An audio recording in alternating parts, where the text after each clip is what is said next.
Saudara anggota Komite HAM PBB mempertanyakan netralitas Presiden Joko Widodo dalam Pilpres. Bagaimana Indonesia harus menjawab kritikan ini? Kita akan bahas bersama tim pemenangan TKN Prabowo Gibran, Viva Yoga Mauladi, ada juga pakar hukum internasional Hikmahanto Juwana dan Direktur Eksekutif Amnesty International Indonesia Usman Hamid. Saya ke Prof. Hikmanto dulu yang sudah bergabung. Prof, apa kabar Prof? Ya, baik, alhamdulillah sehat. Prof, bagaimana melihat dan juga merespon soal Indonesia yang dipertanyakan di forum internasional? Bagaimana netralitas seorang presiden di sana menghadapi pemilu? Ya, pertama ya perlu saya sampaikan bahwa memang di dalam Dewan HAM PBB ini ada forum yang namanya Constructive Dialogue. Ide dari Constructive Dialogue ini adalah ada komite yang independen dari berbagai negara, dia akan menyampaikan pandangan-pandangan mereka untuk kemudian dilakukanlah perbaikan-perbaikan ke depannya. Jadi ini bukan semacam apa ya, kayak nantinya akan ada sanksi dan lain sebagainya. Jadi dialog yang konstruktif. Nah, para anggota komite yang independen ini tentu mendapatkan informasi ini tidak berdasarkan misalnya galian dia sendiri atau dia mendapatkan informasi sendiri, tetapi mungkin saja dia bisa mendapatkan informasi dari berbagai pihak, dari Indonesia, dari NGO dan lain sebagainya, yang kemudian disampaikan kepada pemerintah Indonesia, yang pemerintah Indonesia sudah menyetujui untuk adanya constructive dialogue ini. Artinya kita nih bersedia untuk ditelanjangi, silahkan. Nah, dalam konteks pertanyaan yang berkaitan dengan Pilpres kemarin, masalahnya kenapa tidak dijawab, gitu kan? Sebenarnya kan bisa saja dijawab, karena pertanyaannya itu adalah berkaitan dengan proses pemilihan presiden, di mana yang ditanyakan itu adalah putra presiden yang jadi eligible untuk mengikuti Pilpres ini. Sebenarnya kan kalau misalnya ditanyakan what kind of measures, apa langkah-langkah yang dilakukan, kalau misalnya delegasi Indonesia mungkin juga akan nggak ada waktu atau dia terlewatkan gitu ya. Tetapi bisa saja dijawab bahwa sudah ada measures. Misalnya kita tahu ada di MK, ada MK yang melakukan proses terhadap, dia mengatakan high officials termasuk presiden. Jadi nggak harus semata-mata presiden, tapi high officials. Lalu juga kan sudah ada proses di MK, lalu juga di DKPP juga sudah ada proses. Sebenarnya kalau misalnya dijawab, menurut saya ya tidak ada masalah begitu ya. Tetapi masalah muncul karena tidak dijawab oleh delegasi kita, apapun alasannya. Saya tidak tahu apakah karena alasan terlewat, karena waktu yang disediakan memang sangat terbatas, kalau saya tidak salah 50 atau 60 menit katakanlah begitu, sehingga tidak sempat menjawab atau ada alasan lain. Saya tidak tahu, tetapi seperti itu. Demikian. Baik, saya ke Pak Viva. Pak Viva, bagaimana melihat TKN setelah kemudian kemarin mendapatkan kritikan soal netralitas Pak Jokowi di forum internasional? Ya, silakan saja dari PBB melakukan pertanyaan atau dianggap sebagai kritikan. Buat kami sih tidak ada masalah, karena mungkin saja yang bertanya itu belum mengetahui tentang undang-undang di internal Indonesia soal Undang-Undang Nomor 7 Tahun 2017 tentang pemilu, atau punya persepsi, penafsiran, dan berita-berita yang tidak berimbang, sehingga ada pertanyaan-pertanyaan seperti itu. Tetapi namanya juga di PBB, semuanya bebas untuk bertanya dan berpendapat, dan apapun itu ya saya rasa tidak akan ada pengaruhnya terhadap proses legitimasi pemilu atau legitimasi politik. Toh beberapa kepala negara juga sudah menelpon ke Pak Prabowo untuk sementara ini mengucapkan selamat berdasarkan hasil Quick-Count terpilih gitu. Jadi hal yang terjadi di PBB itu sama sekali tidak ada kaitannya dengan nilai legitimasi pemilu, tidak ada kaitannya itu. Dan kalau kemudian tidak dijawab, ya kita akan tanyakan ke Kemenlu, kenapa tidak dijawab? Apakah memang setiap pertanyaan itu semuanya harus dijawab, ataukah boleh tidak dijawab. Nah, hal-hal protokol yang seperti itu juga perlu dipertanyakan. Tetapi bagi kami, TKN Prabowo Gibran, ketika ada pertanyaan atau ada kritikan, ya biasa saja buat kami, dan itu tidak akan berpengaruh secara signifikan terhadap legitimasi politik yang telah ada. Dan kita juga pernah kok keluar dari PBB pada zaman Soekarno dulu. Jadi saya rasa hal yang menyangkut soal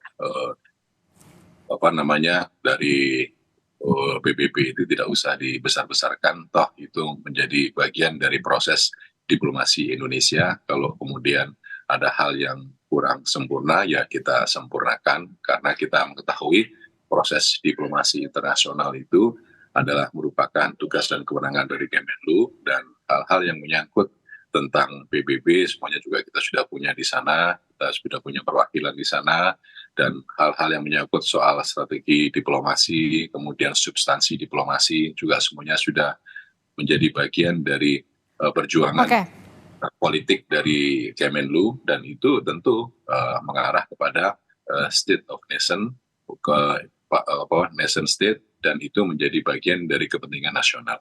Tapi gini Pak Viva, ketika katakanlah betul akan dilantik begitu nanti, dan bagaimana pemerintah menjawab kritikan ini nanti ketika ada kritikan kembali muncul di forum-forum internasional yang ke depan?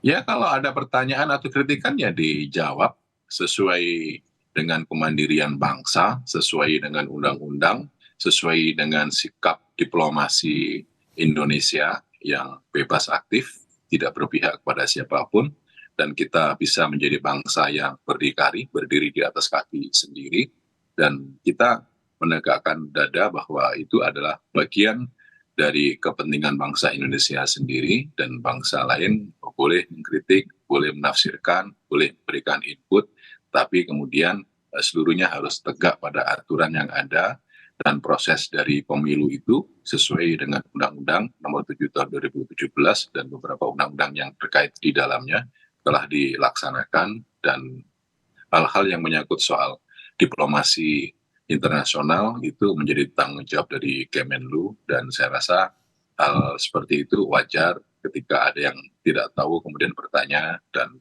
ya semuanya menjadi bagian dari proses diplomasi yang harus kita sempurnakan lagi. Kalau Bang Usman, Anda sendiri melihatnya seperti apa, Bang? Ya, sebenarnya itu harus diperhatikan oleh pemerintah Indonesia. Kenapa?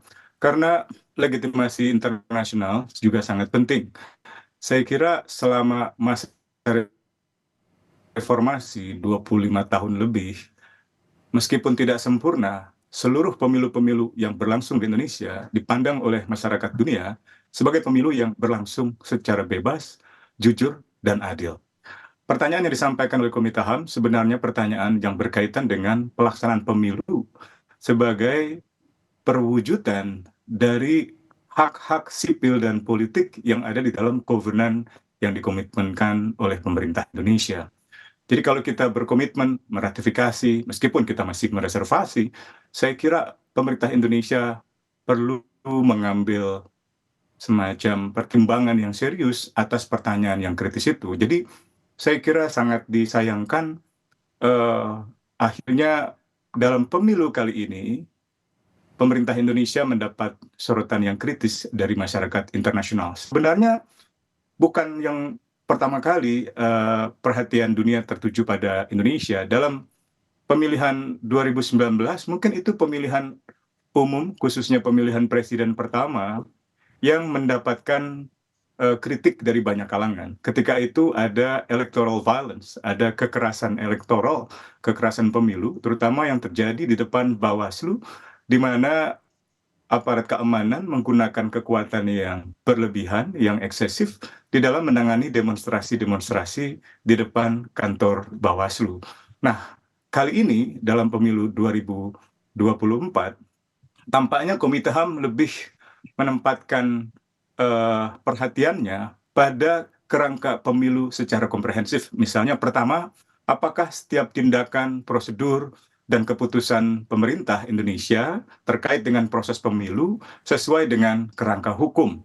Yang kedua, apakah pemilu melindungi dan memulihkan hak-hak pilih keseluruhan warga di Indonesia. Yang ketiga, apakah negara memungkinkan setiap warga yang merasa atau meyakini bahwa hak pilihnya atau hak berekspresinya telah dilanggar saat kampanye, seperti Aiman Wicaksono misalnya, tetap diberikan jaminan untuk bebas mengajukan pengaduan atau keluhan untuk mendapatkan keadilan. Nah, tampaknya pertanyaan Komite HAM itu ingin mengarah pada ketiga hal itu, di mana yang pertama misalnya pemilu Indonesia kurang sesuai dengan kerangka hukum, karena ketika itu kerangka hukum mengenai syarat pencalonan capres-cawapres justru diubah, dan ada dugaan kuat bahwa Presiden mengintervensi putusan di Mahkamah Konstitusi berdasarkan konflik kepentingan yang dimiliki oleh Presiden sebagai kakak ipar dari Ketua MK yang menguntungkan keponakan Ketua MK, yaitu Gibran Rakabuming Raka. Saya ke Prof. Hikmah. Prof, kemarin tidak dijawab, artinya ada mungkin saja kemungkinan terbuka untuk pertanyaan kembali muncul serupa begitu. Katakanlah bagaimana seharusnya kita menjawab ke depannya, dan bagaimana kemudian jawaban tersebut tidak katakanlah tidak menghilangkan legitimasi hasil pemilu. Pertama ya, terkait dengan legitimasi, menurut saya ini nggak ada kaitan dengan legitimasi. Karena yang komite kemarin itu bukan representasi dari masyarakat internasional. Bahkan tidak juga merupakan representasi dari Perserikatan Bangsa-Bangsa. Ini kan kaitannya dengan, seperti Mas Usman katakan, Indonesia meratifikasi ICCPR. Karena kita meratifikasi ICCPR, mereka melakukan proses yang namanya constructive dialogue. Dialog yang konstruktif, yang memberikan masukan-masukan kepada pemerintah Indonesia untuk diperhatikan. Nah, mereka tentu berangkat dari ketidaktahuan. Kalau pertanyaan itu muncul, seperti saya tadi katakan, itu muncul bukan karena penyelidikan dari yang bersangkutan yang bertanya itu, tetapi mungkin dapat masukan dari NGO atau mungkin dari Mas Usman, dari siapapun, dia bisa mendapatkan informasi itu. Nah, itu yang kemudian dilontarkan untuk pemerintah Indonesia bisa memperbaiki. Yang kedua, yang saya ingin sampaikan, memang tadi Mas Usman cerita tentang banyak hal begitu ya. Saya melihat klipnya waktu si panel ini bertanya. Itu kalau Mas Usman tadi cerita panjang lebar, kelihatannya tafsiran dari Mas Usman. Karena apa yang ditanyakan adalah apa measures yang dilakukan oleh negara untuk mengetahui. Sebenarnya bisa dijawab dengan mudah, ya kan? Kalau misalnya memang mau dijawab, pertanyaannya kenapa tidak dijawab? Saya juga tidak tahu.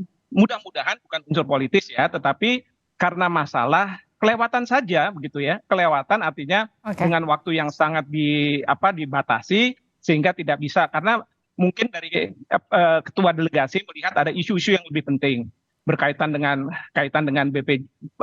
jaminan sosial lah, lalu kaitan dengan Papua mungkin dan lain sebagainya, seperti itu. Terima kasih Prof. Hikmah, terima kasih Mas Viva dan juga Bang Usman sudah bergabung di Sapa Indonesia Malam. Mohon maaf waktunya terbatas, nanti kita akan berbincang lagi mengenai hal ini.